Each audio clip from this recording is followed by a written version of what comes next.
បងប្អូននេះថ្មីមួយគ្រឿងទៀតហើយបងប្អូនបាទឆ្នាំ010ពុកម៉ែបងប្អូនណាតម្លៃល្អមែនទេមកបើផ្លាកលេខពុកម៉ែបងប្អូនពលសិន CVX ណាពុកម៉ែបងប្អូនបាទរៀបចំឲ្យស្អាតណាមានឆ្នាំអ៊ីណុកប្រម៉ោយមុខកញ្ចក់ភ្លើងតទឹកដៃទ្វាណាបិទអ៊ីណុកបាក់ឡានពុកម៉ែបងប្អូននេះទឹកឆ្នាំស្អាតភ្លឹងណាពុកម៉ែបងប្អូន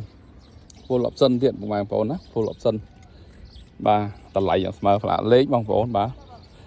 ណាតម្លៃល្អណាពុកម៉ែបងប្អូនបាទចង់ដឹងព័ត៌មានពុកម៉ែបងប្អូនអាចឆាតចូលភ័យឬតាមរយៈ Telegram 071 905 10 1ពុកម៉ែបងប្អូនបាទនេះទៅរៀបចំឲ្យថ្មីបាត់ឯណុកដាក់ឆ្នន់ឲ្យមកស្អាតតែម្ដងបងប្អូននេះក្នុងថ្មីដែរពុកម៉ែបងប្អូនបាទនេះក្នុងមួយចែបាទហ្វូលអបសិនពុកម៉ែបងប្អូនបាទហ្វូលអបសិនស្អាតពុកម៉ែបងប្អូនណាបាទតម្រូវការចង់បានជីលក្ខណៈគ្រួសារអាជីវកម្មដឹកភ្ញៀវដឹក